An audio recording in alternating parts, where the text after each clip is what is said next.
ఓం శ్రీ గణేశాయ నమః. వినాయక చవితి వస్తోందంటే అందరూ శ్రద్ధగా తెచ్చుకునే పత్రిలో ముఖ్యమైనది గరిక.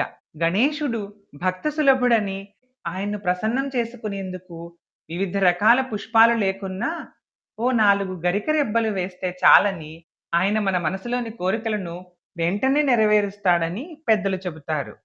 అయితే గణేశునికి గరిక అంటే అంత ప్రీతి ఎందుకో ఈ వీడియోలో తెలుసుకుందాం. పూర్వం యమధర్మరాజుకి అనలాసురుడు అనే పేరుగల కుమారుడు పుట్టాడు. అతను అగ్నిస్వరూపుడు. తన కంటికి ఎదురుగా వచ్చిన దేన్నైనా బూడిద చేయగలిగిన సామర్థ్యం కలిగి ఉండేవాడు. ఆ సామర్థ్యంతోనే అతనిలో ఈ రాక్షస ప్రవృత్తికి అడ్డు అదుపు లేకుండా పోయింది.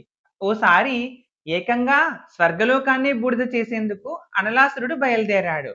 అనలాసురుడి బారి నుండి తప్పించుకునే మార్గం తెలియక దేవేంద్రుడు వినాయకుడిని శరణు కోరాడు. దేవతలు రాక్షసులు పాలసముద్రాన్ని చిలికినప్పుడు పుట్టిన హాలాహలాన్ని తన తండ్రి అయిన పరమేశ్వరుడు మింగినట్లుగానే వినాయకుడు ఆ అనలాసురుని ఓ ఉండలాగా చేసి మింగేశాడు.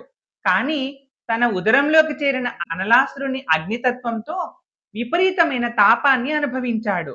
ఎన్ని ఔషధాలు వాడినా ఆ తాపం తగ్గలేదట.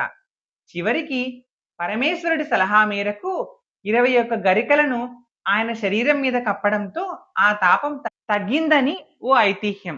వినాయకుడి పూజలో వాడే పత్రిలో గరికకే అన్నిటికంటే ఎక్కువ ప్రాధాన్యం ఉంది. కొందరైతే ఆయనకు వాడే ఏకవింశతి పత్రాలకు బదులుగా కేవలం గరికనే వాడతారు. తమిళనాట అన్ని చోట్ల కనిపించే గణేశుని ఆలయాలలో భక్తులు స్వామివారికి గరికనే అర్పిస్తారు. సంప్రదాయ వైద్యంలో ఈ గరికకి చాలా ప్రాధాన్యత ఉంది.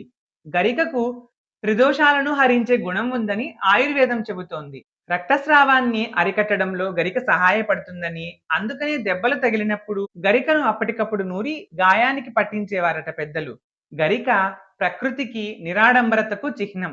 అందులోని ఔషధీ గుణాలు జీవానికి చిహ్నం.